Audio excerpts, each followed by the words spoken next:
મહેસાણાના કડીમાં ભાજપનો જૂથવાદ ચરમસીમાએ પહોંચ્યો છે। કડીમાં એક કાર્યક્રમ દરમિયાન નીતિન પટેલે જાહેરમાં બળાપો કાઢ્યો છે। નીતિન પટેલે કોના તરફ ઇશારો કર્યો અને તેને લઈને રાજકીય વર્તુળોમાં ગણગણાટ શરૂ થઈ ગયો છે। ચૂંટણીના વાતાવરણમાં નીતિન પટેલના નિવેદનથી ખળભળાટ મચી ગયો છે। સવાલ મોટો એ થાય છે કે નીતિન પટેલે કોને ટકોર કરી રહ્યા છે અને કોણ એ નેતા છે જેને નીતિન પટેલ જાહેર મંચથી સલાહ આપવા માંગે છે। નમસ્કાર, નવજીવન ન્યૂઝમાં આપનું સ્વાગત છે। હું છું જયંત દાફડા।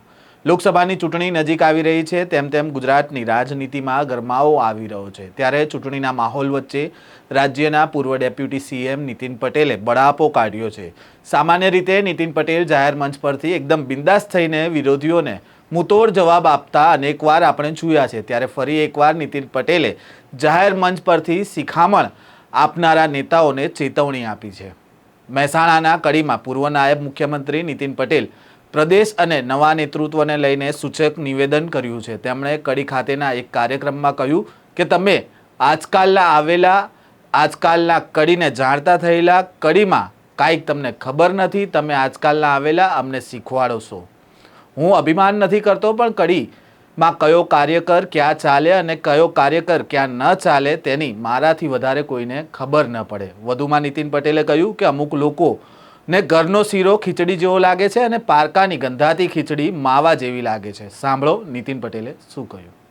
હા, તમે એમ ના માનતા કે મેં એકલા કડી માટે કર્યું છે। આખું ગુજરાત ધમધમતું થઈ ગયું, સ્વચ્છતા વધી ગઈ, ખાબોચિયા પાણીના ભરાતા હતા, સોસાયટીઓ મચ્છર થતા હતા, બંધ થઈ ગયું, બાળકો રમતા થઈ ગયા, સાયકલો ચલાવતા થઈ ગયા, સુંદર બધું થઈ ગયું। આ બધું ઘણું કર્યું છે। આ દાખલા એટલા માટે આપું છું કે ઘણા લોકો ઘરની ખીચડી હોય ને, આપણી ઘરનો શીરો ખીચડી જેવો લાગે અને પારકાની ગંધાતી ખીચડી એ એમને માવા જેવી લાગે। એવા લોકો માટે આ બધું હું કહું છું। આ જે થયું છે એ ન ભૂતો ન ભવિષ્યથી તમે સમજી લેજો। અને આ વખતે ચૂંટણી મેં કીધું ભરતના કંઈક મદદ કરો, કે ભરત ના ચાલે, લો એટલે ભરત ના ચાલે કોણ ચાલે?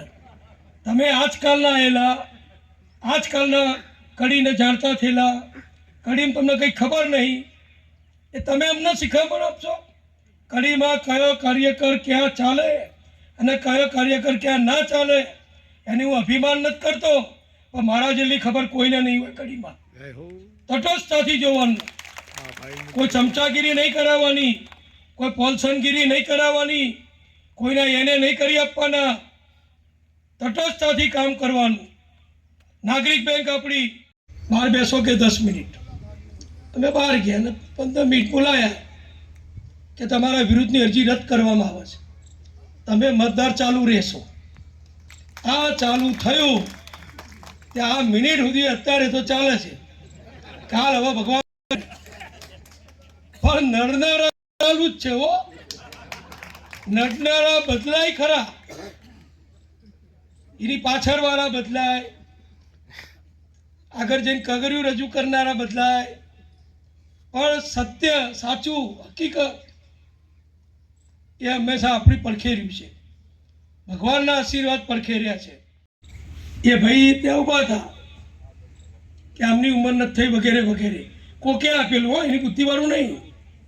આ બધું મોટા ભાગે શું થાય છે તકલીફ, મારા મનમાં કંઈ ના હોય, કોક મને પકડાઈ દે, પણ કોક પકડાવો તો આપણી બુદ્ધિ ભગવાને આપી હોય એનો ઉપયોગ કરવો જોઈએ, એને તપાસવું જોઈએ, પછી આગળ વધવું જોઈએ।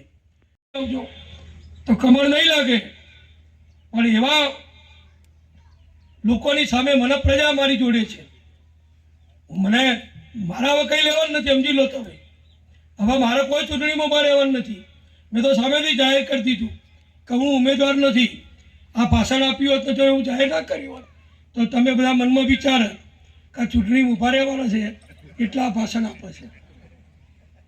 અભિમાન ના રાખવું જોઈએ।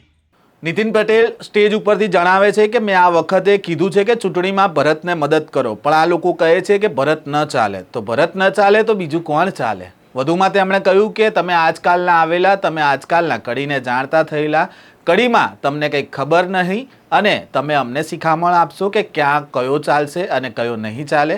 કાર્યકર વિશે તટસ્થતાથી કહેવાનું હોય તો હું કહી શકું છું, તેમાં ચમચાગીરી નહીં કરવાની. તેમણે કહ્યું કે મારામાં કંઈ લેવાનું નથી. મેં સામેથી જાહેર કરી દીધું છે કે હું ઉમેદવાર નથી. તેમણે એમ પણ કહ્યું કે સાચા હંમેશા આપણા પડખે રહ્યા છે, તેમજ ભગવાનના આશીર્વાદ પણ આપણી પડખે રહ્યા છે. જાહેર સભાને સંબોધતા નીતિન પટેલે કહ્યું કે નડનારા તો ચાલુ જ રહેવાના છે. હા, એ બદલાતા રહેશે, પણ નડવાનું તો છૂટશે જ નહીં. સત્ય હંમેશા સાથે છે. ભગવાન અને પ્રજાનો સહયોગ મને હંમેશા મળતો રહ્યો છે. સોનાના સ્થાને સોનું અને પાણીના સ્થાને પાણીની કિંમત છે. ઉપરથી નીચે બધું જ જોઈએ છીએ. પક્ષનો આજીવન કાર્યકર છું અને રહીશ. આજે પક્ષમાં ભરતી મેળો ચાલે છે. અમે તો માર ખાઈ ખાઈને મરી ગયા. ઉલ્લેખનીય છે કે નીતિન પટેલે લોકસભાની ચૂંટણીમાં મહેસાણાથી દાવેદારી નોંધાવી હતી, પરંતુ કોઈ કારણસર તેમણે દાવેદારી પાછી ખેંચી લીધી હતી. ત્યારે ચૂંટણી પહેલા નીતિન પટેલ કોના તરફ ઇશારો કરી રહ્યા છે અને કયા નેતાને ટકોર કરી રહ્યા છે તેને લઈને ચર્ચાઓ જાગી છે. પરંતુ આંતરિક વર્તુળમાં જાણવા મળે છે કે થોડા દિવસ પહેલા કડીમાં નાગરિક બેંકના નવા બિલ્ડિંગનું ઉદ્ઘાટન કરવામાં આવ્યું, જે કેબિનેટ મંત્રી જગદીશ વિશ્વકર્માના હસ્તે કરવામાં આવ્યું. તેમજ નીતિન પટેલની પણ હાજરી રહી હતી, પરંતુ કડીના ધારાસભ્ય કરશન સોલંકીનું નામ પત્રિકામાંથી ગાયબ હતું. નામ તો નહોતું જ, પણ આ કાર્યક્રમમાં ધારાસભ્ય ગેરહાજર પણ રહ્યા હતા. કડી નગરપાલિકામાં ચૂંટણી થયા બાદ પ્રમુખની નિમણૂક વખતે નીતિન પટેલ અને કરશન સોલંકી વચ્ચે પણ મતભેદો સામે આવ્યા હતા. તેમજ થોડા સમય પહેલા કડી એપીએમસીની ચૂંટણી યોજાઈ. તે સમયે 35 વર્ષથી એક હતું ભાજપનું શાસન ધરાવતી એપીએમસી ચૂંટણી થઈ. તેમાં પણ કડી ભાજપમાં જે વિવાદ હતો તે ચરમસીમા પર આવી પહોંચ્યો હતો અને નીતિન પટેલ અને કરશન સોલંકીની કડીમાં આ લડાઈ વર્ચસ્વની હોવાનું સામે આવ્યું હતું. એપીએમસીમાં ચેરમેન અને ડેપ્યુટી ચેરમેનની હજી સુધી નિમણૂક પણ કરવામાં નથી આવી. આ જ પ્રકારની રાજકીય ચર્ચાઓ સાથે ફરી મળીશું. ત્યાં સુધી આ વિડીયોને લાઇક અને શેર કરવાનું ભૂલશો નહીં. વૈષ્ણવજન તો તેને કહીએ જે પીડ પરાઈ.